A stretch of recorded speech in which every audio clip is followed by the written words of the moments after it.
कांग्रेस के पूर्व नेता का तगड़ा खुलासा। चुनावों के बीच फंस गए राहुल गांधी। बीजेपी में जाते ही महिला नेता ने बता दी अंदर की बात। कांग्रेस के लिए काल बनी ये महिला नेता। नमस्कार, मैं हूं परवीन शेख। आप देख रहे हैं कैपिटल टीवी की स्पेशल स्टोरी। इस स्टोरी में विस्तार से चर्चा उस नेता की जिसने कांग्रेस की वाट लगाने की सोच रखी है। जब ये मैडम बीजेपी में शामिल हुई, इन्होंने कांग्रेस के अंदर की बातों को सार्वजनिक करना शुरू कर दिया। अब आप अंदाजा लगा सकते हैं कि कांग्रेस के लिए चुनावों के बीच ये कितना घातक हो सकता है। ये मैडम जब से बीजेपी में गई हैं, उसके बाद से कांग्रेस नेतृत्व की नींद उड़ चुकी है। टीवी डिबेट में बीजेपी नेताओं की बखिया उधेड़ने वाली ये मैडम अब कांग्रेस पार्टी का काल बन गई हैं और मोदी के नाम का जाप कर रही हैं। कांग्रेस की पूर्व प्रवक्ता राधिका खेड़ा ने एक और बम पार्टी नेताओं पर फोड़ा है। कांग्रेस छोड़कर भारतीय जनता पार्टी में शामिल होने वाली राधिका खेड़ा ने अब प्रधानमंत्री नरेंद्र मोदी के अगले कार्यकाल में होने वाले बड़े फैसलों को लेकर एक सोशल मीडिया पोस्ट किया है। कांग्रेस की पूर्व राष्ट्रीय मीडिया समन्वयक रह चुकी राधिका खेड़ा पिछले कुछ दिनों से सुर्खियों में बनी हुई हैं। लोकसभा चुनावों के बीच कांग्रेस पार्टी से उनका इस्तीफा देना पार्टी के लिए झटका माना जा रहा था। अब उन्होंने मध्य प्रदेश के रतलाम से कांग्रेस उम्मीदवार कांतिलाल भूरिया के 2 पत्नियों वाले विवादित बयान पर प्रतिक्रिया दी है। एक सार्वजनिक रैली को संबोधित करते हुए मध्य प्रदेश के रतलाम से कांग्रेस उम्मीदवार कांतिलाल भूरिया कहते हैं, कांग्रेस सरकार सत्ता में आने के बाद हमने अपने संविधान में जो लिखा है, हर महिला के खाते में 1 लाख रुपए जमा किए जाएंगे और जिनकी 2 पत्नियां हैं उन्हें 2 लाख रुपए मिलेंगे। कांग्रेस नेता जब ये मंच से बयान दे रहे थे तो खुद ही कांग्रेस के मैनिफेस्टो को लेकर जारी यहाँ पर कहे कि जरा भी गंभीर नहीं दिख रहे थे। ऐसे में लग रहा था कि वो खुद अपनी पार्टी के घोषणा पत्र का मजाक बना रहे हैं। देखिए कैसे कांतिलाल भूरिया अपनी पार्टी और राहुल गांधी का मजाक बना रहे हैं। सरकार आते ही हमारा जो घोषणा पत्र है, हर महिला को 1-1 लाख रुपया उसके खाते में जमा होगा। 1-1 लाख सभी घर की महिलाओं का। ये मालूम है कि नहीं? अब जिसकी 2 पत्नियां तो 2 लोग जाएगा उससे।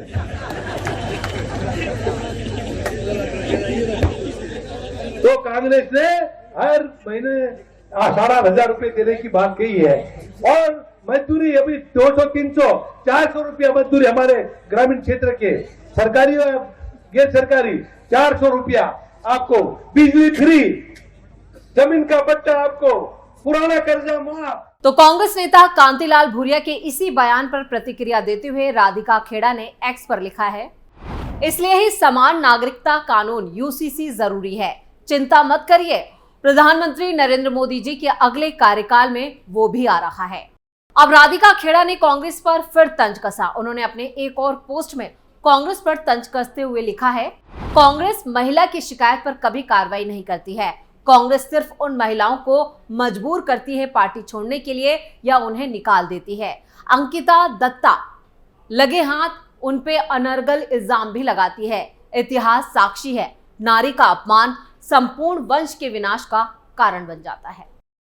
अब राधिका खेड़ा के बीजेपी में जाते ही तेवर काफी सख्त हो चुके हैं, जिससे पूरी कांग्रेस पार्टी में घबराहट देखी जा सकती है, क्योंकि राधिका खेड़ा हर रोज नए खुलासे कर रही हैं और खबरों की हेडलाइंस भी बन रही हैं। चुनावों के बीच जिस तरह से कांग्रेस की एक्स मैडम ने कांग्रेस पार्टी के खिलाफ मोर्चा खोल रखा है, उससे साफ है कि राहुल गांधी की बाकी जो बचे 4 चरणों के चुनाव हैं उनमें परेशानियां बढ़ने वाली हैं, या कहें कि मुश्किलों में राहुल गांधी भी फंस चुके हैं। आपको बता दें कि अंकिता दत्ता कांग्रेस असम की पूर्व यूथ विंग अध्यक्ष थी। कांग्रेस ने उन्हें 2023 में पार्टी विरोधी गतिविधि करने के लिए 6 साल के लिए निष्कासित कर दिया था। राधिका खेड़ा ने भी कांग्रेस पर महिलाओं का अपमान करने का आरोप लगाते हुए पार्टी से इस्तीफा दिया है।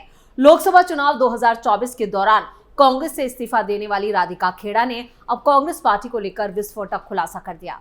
कांग्रेस पार्टी के भीतर महिलाओं का अपमान और दुर्व्यवहार करने का आरोप लगाते हुए राधिका खेड़ा ने कांग्रेस पार्टी से इस्तीफा दिया था। तो राधिका खेड़ा ने इससे पहले सोमवार को 6 मई को कहा था कि राहुल गांधी की भारत जोड़ो न्याय यात्रा के दौरान उनको छत्तीसगढ़ कांग्रेस के मीडिया अध्यक्ष सुशील आनंद शुक्ला ने शराब पीने के लिए कहा था।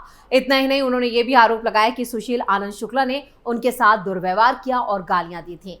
आइए आपको विस्तार से बताते हैं कि राधिका खेड़ा ने कांग्रेस पर क्या क्या कहा है और किस तरह के राज खोले हैं।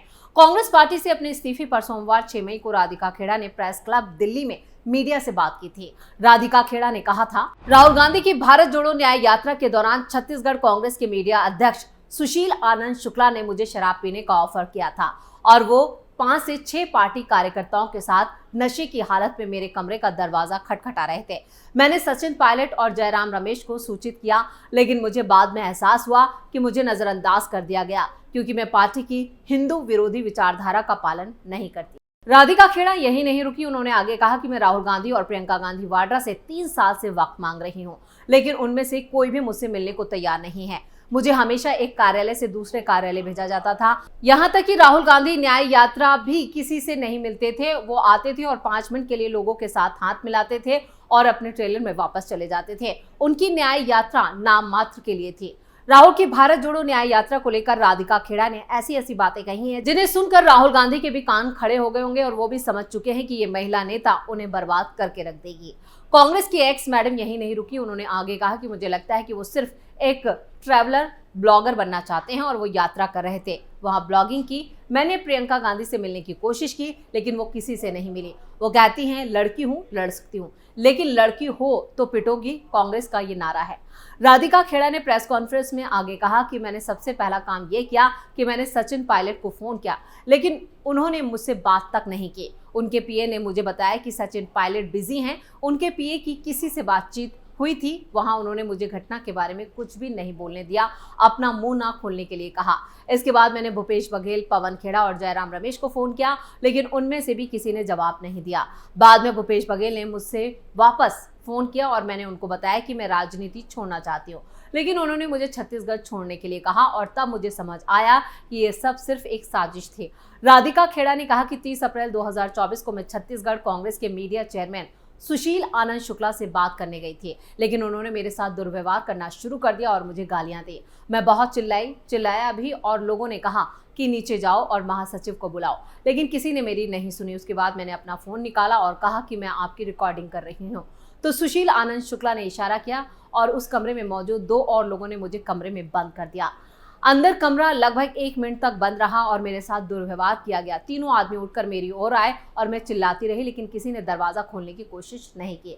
मैंने दरवाजे को जोर से धक्का दिया और दरवाजा खोलकर चली गई प्रदेश महासचिव के कमरे में, लेकिन वो जूते उतार कर बैठे थे, लेकिन किसी ने मेरी मदद नहीं की। किसी ने उस आदमी को नहीं बुलाया, किसी ने नहीं पूछा कि क्या हुआ। राधिका खेड़ा कांग्रेस में अकेली ऐसी नेता नहीं है जो इस तरह के आरोप लगा रही हैं। वो प्रियंका और राहुल गांधी पर भी गंभीर आरोप लगा रही है। पार्टी छोड़ने वाले ज्यादातर नेता इसी तरह की बयानबाजी कर रहे हैं, जिससे साफ है कि पार्टी के अंदर कुछ तो गड़बड़ चल रहा है। वहीं राधिका खेड़ा जो आरोप छत्तीसगढ़ के चेयरमैन पर लगा रही हैं और जो जिस तरह के तेवर राधिका के हैं, उससे साफ है कि अब पुलिस भी सुशील आनंद शुक्ला के खिलाफ एक्शन ले सकती है।